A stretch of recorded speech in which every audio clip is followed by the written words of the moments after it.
Assalamualaikum warahmatullahi wabarakatuh. Selamat pagi, siang, sore, malam semuanya. Pada kesempatan kali ini, saya Inayah Kamilah dengan NIM 10011382025180, mahasiswa Fakultas Kesehatan Masyarakat, Program Studi Ilmu Kesehatan Masyarakat kelas C Universitas Sriwijaya akan memaparkan materi singkat mengenai analisis resiko bahaya di pemukiman lahan basah untuk memenuhi tugas ujian tengah semester pada mata kuliah analisis resiko keselamatan dan kesehatan di lahan basah. Nah, pada kesempatan kali ini kita akan membahas apa aja sih resiko bahaya di pemukiman lahan basah. Sebelum itu, kita harus tahu dulu apa sih lahan basah itu. Jadi, lahan basah menurut MOPI pada tahun 1986 adalah salah satu istilah ekosistem yang terbentuk oleh dominasi air dan ciri serta prosesnya dikendalikan oleh air. Juga dikutip dari hasil konvensi Ramsar yang diadakan pada tahun 1971, lahan basah berarti sebagai wilayah, lahan gambut, rawa, dan air yang terbentuk secara alami ataupun buatan dan memiliki sifat sementara atau permanen, tidak mengalir atau diam, ataupun mengalir dengan sifat payau, asin, atau tawar, serta mencakup wilayah air marin yang ketika surut tidak lebih dari 6 meter. Nah, selanjutnya apa aja sih sifat dan ciri dari lahan basah ini? Jadi yang pertama, lahan basah umumnya bercirikan tinggi muka air yang dangkal. Nah, atau juga bisa disebut dengan tanahnya jenuh akan air, yaitu sebagai ciri paling melekat dari lahan basah itu sendiri. Yang kedua adalah dekat dengan permukaan tanah, serta yang ketiga adalah memiliki jenis tumbuhan yang khas. Selain memiliki jenis tumbuhan yang khas, juga memiliki keanekaragaman hayati yang tinggi. Karena biasanya makhluk hidup baik manusia, hewan, ataupun tumbuhan akan memilih untuk tinggal di lahan yang menyimpan banyak cadangan air. Nah, oleh karena itulah biasanya lahan yang banyak airnya akan turut subur. Dari kondisi ini yang terjadi pada lahan basah. Nah, oleh karena itulah lahan basah memiliki beraneka ragam hayati, tidak hanya tanaman saja namun juga hewan. Serta berdasarkan dari sifat dan ciri-ciri tersebut, lahan basah kerap disebut juga sebagai wilayah peralihan antara daratan dan perairan. Nah, selanjutnya kita akan membahas mengenai apa aja sih jenis dari lahan basah itu sendiri. Jadi, jenis dari lahan basah itu terbagi atas dua, yakni lahan basah alami serta lahan basah buatan.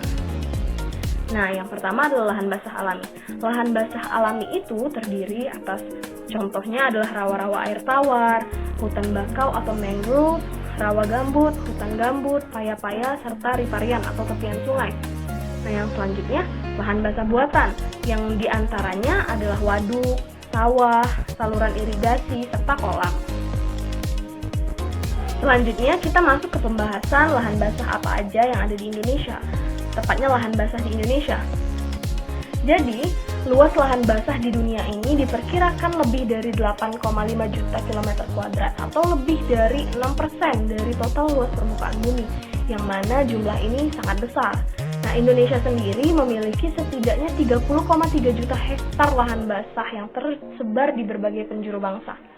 Nah, namun dari total luas lahan basah yang sangat banyak tersebut itu terus-menerus mengalami pengurangan. Karena apa? Karena sejak lama lahan basah ini sudah sering kali beralih fungsi menjadi daerah pemukiman, pertanian, perkantoran, ataupun industri dan eksploitasi lainnya. Lalu, apa nih yang bisa kita lakukan untuk menyelamatkan lahan basah supaya tidak hilang dari bumi ini?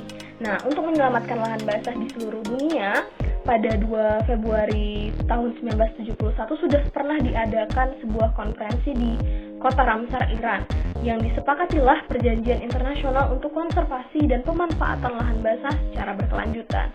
Perjanjian ini dikenal sebagai Konvensi Ramsar atau The Convention on Wetlands of International Importance, especially as waterfall habitat. Nah, Indonesia pun sendiri telah meratifikasi dan mengakui konvensi ini melalui keputusan Presiden Republik Indonesia nomor 48 tahun 1991. Nah, lalu kita akan masuk ke pembahasan resiko bahaya. Resiko bahaya apa aja sih yang ada di lahan basah? Nah, salah satu lahan basah yang kerap kali potensi bahayanya itu besar adalah hutan rawa gambut. Nah, hutan rawa gambut ini merupakan salah satu tipe lahan basah yang paling terancam dengan tekanan dari berbagai aktivitas manusia terutama.